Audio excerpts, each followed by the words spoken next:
Quer ter resultados como esse na internet sem precisar aparecer em vídeos no YouTube? Então clica no botão aqui embaixo, faz a sua inscrição no meu treinamento Ranqueamento de Vídeos no YouTube, o Pulo do Gato, que lá eu vou te ensinar tudo o que você precisa saber para trabalhar com o YouTube em vídeos onde você nem precisa aparecer.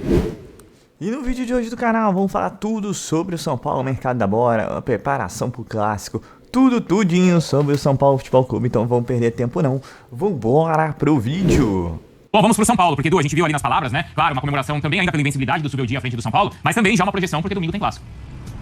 É isso, Bruno, tudo bem com você? Um abraço a todos do estúdio, ao Fã de Esportes. São Paulo, até pelo tamanho do jogo que tem pela frente, já tá trabalhando aqui no CT. Como é voo fretado, chegou nas primeiras horas da madrugada, jogadores descansaram aqui no CT e já fizeram um primeiro trabalho visando essa partida contra o Corinthians na casa do rival. São 12 jogos de invencibilidade, 11 com o Zubeldia. O time até caiu uma posição na tabela de classificação com um empate, mas está a 2 pontos dos líderes, a uma rodada de se tornar líder do Campeonato Brasileiro. E a aposta está na sequência. Vai jogar contra 3 times que estão na parte de baixo da tabela. Em que pese toda a rivalidade, o Corinthians está bem distante do São Paulo na tabela. Depois o Cuiabá no Morumbis na semana que vem, tá lá embaixo na zona de rebaixamento. E depois o Vasco em São Januário no sábado da outra semana, outro time que está próximo da zona de rebaixamento. São 9 pontos bem viáveis para um time que vem em ascensão na temporada. Para domingo, São Paulo teve a sorte que o Corinthians não teve. Ninguém tomou o terceiro cartão amarelo. Eram 3 jogadores pendurados, todos saíram intactos estão à disposição do técnico Zubeldia.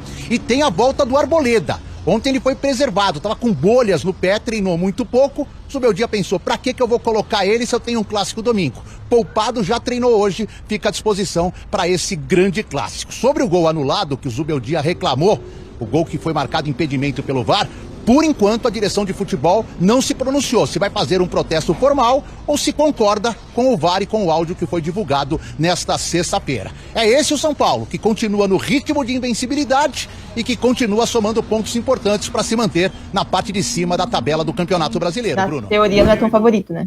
Exatamente. Então você tem que aproveitar todas as oportunidades que você tiver para somar ponto. Igual o majestoso domingo. Os caras numa confusão extracampo, com desfalques dentro do campo, oportunidade de ir lá dentro da casa deles e meter um monte de gol, fazer o resultado bem e deixar os caras com mais problema ainda, eu acho que oportunidade igual essa não vai ter muito cedo, sabe? Então pega eles já é igual, tipo, pega eles na pior fase que tá e joga mais uma pazinha de cal lá, não dá chance, porque eles não dariam se fosse ao contrário. Eu acredito que nesse próximo jogo, vendo o sistema defensivo do São Paulo, que é muito difícil de ser quebrado ou de errar, e o Corinthians não é aquele time que cria loucamente, eu acho muito pouco provável perder. Ou até mesmo empatar. Eu acho, cara, a não ser que aconteça uma catástrofe lá de 1 ou 2 jogadores do São Paulo serem expulsos com 2 minutos do primeiro tempo. Mas eu não vejo o São Paulo perdendo, nem mesmo empatando, sinceramente, e eu já falei isso aqui, não sei se foi com você, Priscila, ou com o Senna, tem uma grande possibilidade de ser 3-4-0 pro São Paulo lá dentro da Neoquímica Arena. A gente dá uma escapada no começo do jogo, faz 1-0, com o Lucas, o Caleri, espera, senta lá igual, estilo Zubeldia de ser, a gente espera. Final do segundo tempo, vira 2-0, aquela pressão se transforma num caldeirão contra o próprio Corinthians absurdo, e aí os moleques já vão começar, putz, a gente vai ter que sair do estádio só amanhã, meio-dia, os caras vão incomodar nós, vai começar aquela blitz do torcedor chegando. Começo do segundo tempo, eles dão errata, faz o terceiro gol, um jogador se perde lá, expulso do Corinthians que tá com a cabeça quente, faz o quarto, então tipo assim, a chance do São Paulo não ganhar o jogo no domingo, eu acho quase 0. Cara, é clássico, é majestoso, os moleques vão dar a vida jogando na casa deles e tal. Dito isso, jogar contra o São Paulo já é difícil por natureza, num jogo normal. Criciúma e São Paulo é o pior jogo da história, é o pior jogo da vida do Criciúma. Num clássico com esses moleques motivados, a chance do São Paulo perder domingo é tipo menos 29 milhões de %. Volta com o G4 e agora para falar sobre Internacional 0, São Paulo 0 em Criciúma. Vários aspectos para a gente tratar aqui, por exemplo, o Souza, aqui sempre com a gente, fala o seguinte, quarteto fantástico. Minha indignação, até quando o VAR vai prejudicar o São Paulo com essas linhas? Já não é a primeira vez, até quando? A gente vai falar sobre essa questão do VAR, aliás, saiu o áudio do VAR agora, de um gol do Caleri que foi anulado por impedimento, e aí o VAR traçou aquelas linhas lá, que a gente já falou 1 milhão de vezes, e foi anulado o gol. Mas, acho que tem várias outras questões do jogo, pra gente tentar falar um pouco antes do jogo em si. E talvez, Arnaldo, talvez não, com certeza a principal delas, do ponto de vista do São Paulo, é o que o Lucas pelo lado, o Luciano pelo meio, e o time não funcionou. Nos 10 minutos em que o Lucas jogou pelo meio e o Luciano estava fora, o São Paulo quase ganhou o jogo. Esse é o ponto. Pois é, acho que essa é uma situação que vem desde a chegada do Lucas, né? Na época do Dorival. Curiosamente, agora tem jogo Corinthians e São Paulo. Foi ali que começou essa história. Luciano suspenso, contrata Ramos, contrata Lucas pro jogo da volta da Copa do Brasil.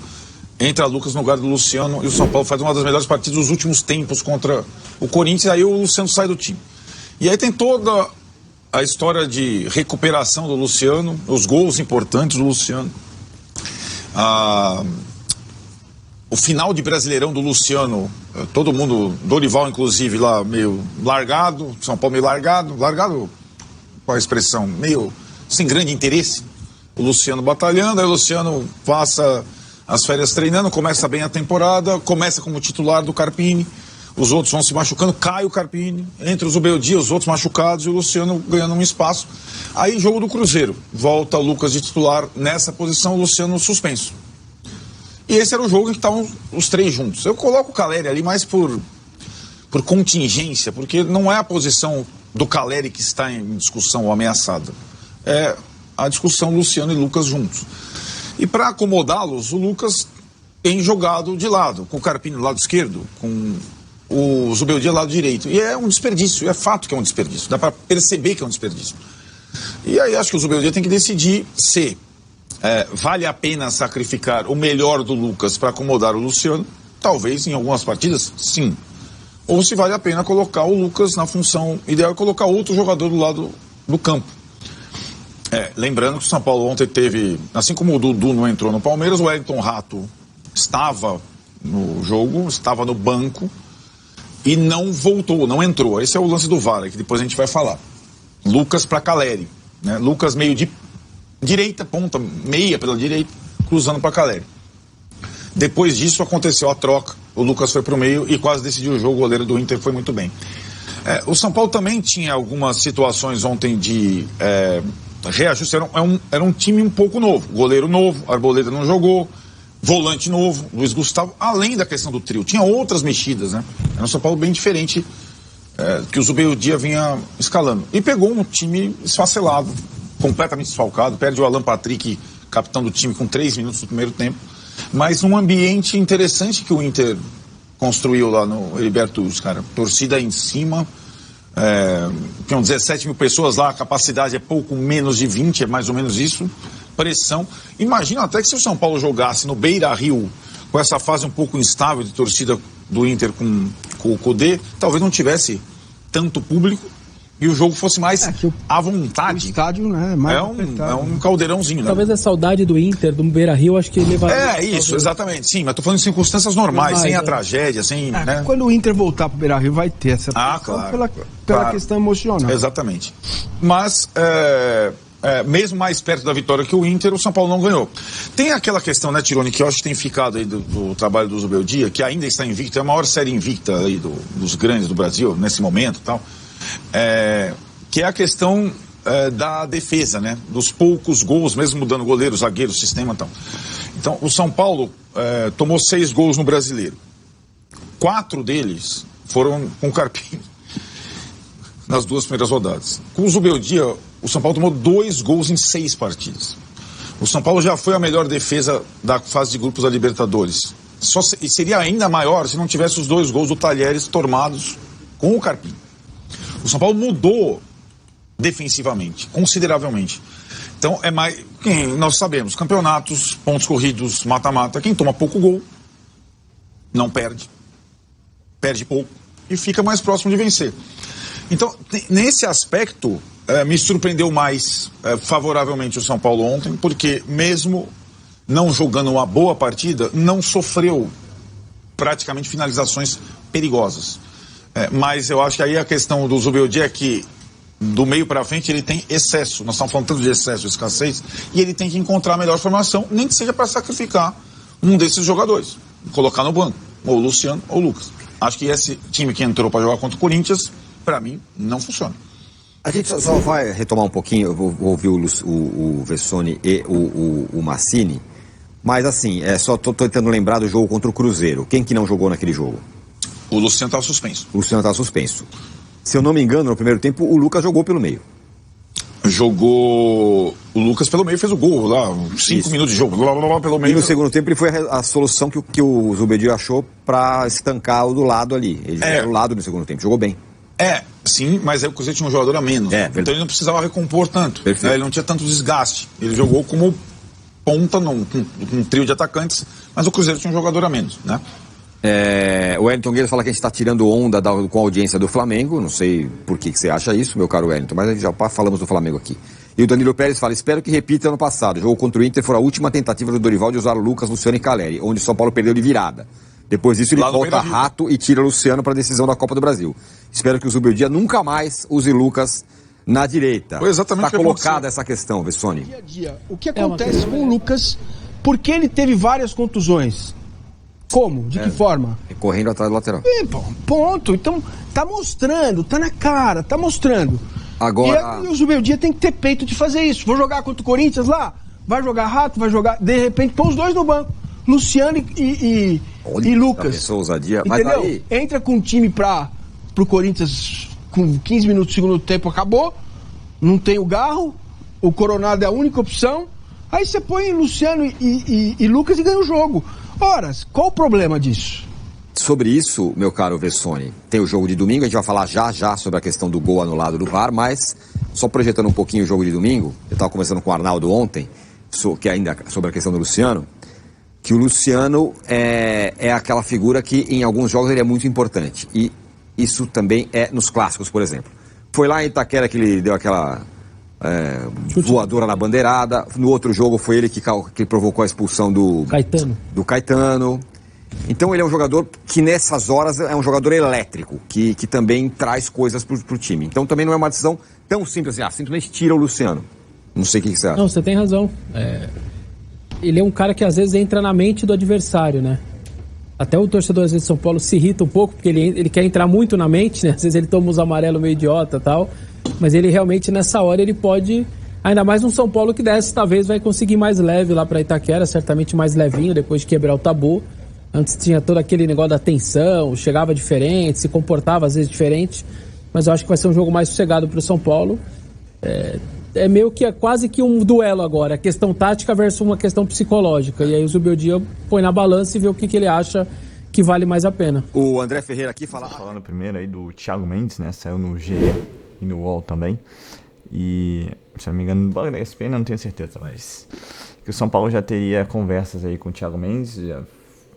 Ontem o staff do São Paulo foi à casa do jogador fazer a primeira conversa. Hoje o jogador irá ao CT da Barra Funda conversar com o Zubeldia, e parece que o São Paulo vai tentar uma proposta pelo Thiago Mendes, volante que jogou no São Paulo aí um período de vacas magras, mas foi bem. Ele fazia parte daquele time que chegou na semifinal da Libertadores e foi garfado. Então, um bom volante, tem qualidades na saída de bola e tudo mais. O Flamengo já quase contratou o jogador no ano passado. O Cruzeiro tem interesse no jogador, mas também tem interesse no Matheus Henrique. Então, assim, o Thiago Mendes já deixou bem claro em entrevista ao André Hernan que quer voltar para o Brasil, e que sim, o São Paulo seria uma opção, porque ele já jogou no São Paulo, né? E, bem, no meu ponto de vista, por você necessitar de jogadores para aquela posição, apesar que hoje o Gustavo foi muito bem no último jogo, apesar de não tão bom o jogo do São Paulo Futebol Clube, mas você tem o Gustavo, você tem o Pablo Maia, você tem o Alisson, e tá faltando gente, né? Aí bota o Garoto, de vez em quando ele para dar uma ajudada, tá faltando gente para a posição, e o Thiago Mendes pareceu o cara bola da vez. Lembrando que o Thiago Mendes a partir de dezembro pode fazer um contrato 0,800, então a negociação seria facilitada pelo curto período que a equipe lá dos árabes lá tem para negociar o jogador por um valor, né? Então vamos ficar de olho aí. Eu acho um bom nome. Na época que ele jogou, eu achava que ele jogava direitinho, jogava bem, um bom volante, não é nada sensacional, mas a nível de futebol brasileiro é um bom volante. Tanto que jogou anos e anos na França, foi muito bem na França, depois agora foi para o mundo árabe. E 32 anos é uma boa idade também. É um jogador que não se machuca muito, tem qualidade na saída de bola, vai bem na marcação e bom chute também. Então, assim, eu aceitaria de olhos fechados. Seria muito bom nome mesmo. Vamos ficar de olho, porque o Cruzeiro, que parece, também já conversou com o staff do jogador. Mas tem esse vínculo todo com o São Paulo. O Thiago Mendes sempre manteve esse relacionamento com o São Paulo Futebol Clube. Acho que seria uma boa contratação, sim. Né? E aí você ficaria mais na pendência de um lateral esquerdo. Né? Boa notícia. Eu acho que o São Paulo está assim, indo cirurgicamente, né? Nas posições que necessita. Falando de Wellington agora, né? Acho que o negócio meio azedou de vez depois da entrevista do Belmonte. Aí, empresário querendo, né, responder que não é bem assim. Então aí tem um histórico bem bacana no blog da ESPN, o Eduardo da Fonte explicando passo a passo da relação que foi azedando. E cara, o que parece que é 65 mil por mês. Um baita salário a nível de Brasil, lógico, né? Mas não se compara em nada a salários do futebol brasileiro. E parece que ele estaria pedindo algo na casa dos 800, outros dizem 400 mais luvas. Então assim, que é uma valorização salarial, né? Justo. Agora, o que pega mais foram promessas e questões do andamento aí da relação Wellington em São Paulo, principalmente as propostas que ele recebeu e a última do CSKA, que era de 8 milhões de dólares. E o jogador, sei lá, os jogadores staff estão meio receosos com a gestão de São Paulo. São Paulo ainda vai tentar mais uma reunião, mas assim, a gente está falando hoje, dia 15 de junho, daqui a 2 semanas o jogador já pode fazer um pré-contrato livre, sem custo nenhum. E, infelizmente, é o que parece deve acontecer, né? Não sei que São Paulo e jogador consigam mudar essa relação da água para o vinho. É só a título de curiosidade, se não me engano, num desses programas, eu esqueci qual programa que falou, né? O Piquerez no Palmeiras ganha 300 mil reais. Bom salário, ótimo salário no futebol brasileiro, mas não, nem é um ótimo salário a nível de futebol brasileiro atual, né? Porque você tem jogadores ganhando 1 milhão, mais de 500 e tudo mais, mas a nível de camada social do Brasil, né? Lógico, baita salário. E, cara, o cara ganha 300 mil, entendeu? Então, será que não seria interessante aí o Zubeldia também começar a pensar em fazer peneira aí, né? No sentido de buscar algum lateral aí estrangeiro, sul-americano, que tem um bom potencial. O Palmeiras acertou em 2, né? Acertou no Vinha e depois no Piquerez. Você trazendo um lateral direito lá da Argentina, Então, assim, não é um baita salário, né? São Paulo, sei lá, começar a aprender um pouco mais, renegociar esses salários, principalmente com antecedência, não deixar para em cima da hora, que aí fica essa crise agora, São Paulo, Wellington, São Paulo. A torcida não sabe se torce, se critica. Eu vou continuar torcendo até o final do contrato dele, independente da posição do cara, né? Acho que as duas partes erraram em determinados momentos. Agora, vamos ver se eles vão se acertar ou não. Para fechar, falar do Clássico, lógico, acho que é um grande momento. Eu concordo muito com o Cicinho. Se o São Paulo for cabeça fria, coração quente, como diz o Abel, né? Tem grandes chances de sair com mais uma vitória. Porque o Corinthians está numa crise sem fundo, não tem Garro, não tem Gustavo Henrique, não tem Pedro Henrique, cara, a Indy está desfalcado. Então, assim, vai ser um jogo complicadíssimo, como foi contra o Inter. O Inter também desfalcado de várias peças, mas, cara, todo jogo é complicado no brasileiro. No caso do Corinthians, acho que tem um a mais, um plus, porque o São Paulo acabou de quebrar o tabu na Neoquímica Arena. E tem uma pressão enorme para cima dos caras para conseguir resultado positivo contra o São Paulo. São Paulo que não perde 12 jogos e como o Wilson falou, né, meter a pá de cal. Se o São Paulo tiver tranquilidade, se a defesa estiver bem postada, se o São Paulo principalmente conseguir sair na frente, tem tudo para fazer um bom placar, um bom jogo e uma boa vitória. Agora, isso é na teoria, né? O que a gente tem visto dos dois times. Na prática não é bem assim, né? Os caras vão se matar para ganhar do São Paulo. Então, assim, eu acho que é o time que tiver mais vontade vai vencer. Porque o time que tem mais qualidade é o São Paulo. Então, o time com mais qualidade, se bater de frente na vontade, tem mais chance de vitória. Esse time é o São Paulo Futebol Clube, sem dúvida nenhuma. Veremos, né? Acho que também tudo depende do Zubeldia e quem que vai colocar. Eu acho que não tem como botar os 3 contra o Corinthians. Acho que tem que botar um time diferente. Vai com o Juan, sei lá, vai com... que deve ser o favorito, né? Tem o André Silva. Acho que o Eric corre por fora, até porque o Eric não tá legal ultimamente. Mas vamos ver, vamos ficar de olho aí. Que São Paulo vai aparecer na Neoquímica amanhã. Agora, uma coisa tem que ser certeza, né? O Lucas no meio. Pelo amor de Deus, o Lucas no meio. E assim, lembrando que o Corinthians jogou na terça-feira, tem 4 dias para se preparar. O São Paulo chegou ontem na capital paulista. Os jogadores dormiram no CT e já treinaram na sexta. Meu amigo. O negócio ficou curto. Agora, como foi dito por diversos blogs e programações aí falando do São Paulo Futebol Clube, o São Paulo tem uma sequência que, se fizer bons jogos, né, diferente do que foi o jogo contra o Inter. Aquele jogo não foi um bom jogo, mas ainda assim o São Paulo pontuou. Se o São Paulo fizer bons jogos, nós tem tudo para os próximos 3 jogos continuar mantendo a invencibilidade. Porque você tem Corinthians brigando lá embaixo, você tem Cuiabá brigando lá embaixo e você tem Vasco brigando lá embaixo. Acho que se o mental estiver alinhado à técnica e à vontade, eu acho que o São Paulo tem boas chances de trazer os 9 pontos. Agora, futebol é bola na rede, futebol é uma caixinha de surpresa, né? Então tudo pode acontecer. Então é isso, pessoal. Como eu sempre digo, se tem São Paulo, tem vídeo no canal. E como tem São Paulo todo santo dia, a gente vem aqui e faz vídeo todo santo dia. E ainda mais agora, né? Véspera de clássico majestoso. Quem te viu, São Paulo vai suave na nave, vai em clima tranquilão contra o Corinthians pegando fogo em ebulição. Vamos, São Paulo! Então é isso, pessoal. Eu sou Marcelo Mazorra do canal Mazorra SPFC. Se você quer ficar ligado nas últimas, nas notícias, nas novidades do São Paulo Futebol Clube, não deixe de se inscrever no canal, ativar o sininho para notificações. E se puder nesse vídeo, como eu sempre peço, deixe aquele likezão, tá ok? Saudações tricolores, um ótimo sábado a todos e valeu! Quer aprender a ter resultados como esse na internet sem precisar aparecer em vídeos no YouTube? Então clica no botão aqui embaixo, faz a sua inscrição no meu treinamento Ranqueamento de Vídeos no YouTube, o Pulo do Gato, que lá eu vou te ensinar tudo que você precisa saber para trabalhar com o YouTube em vídeos onde você nem precisa aparecer.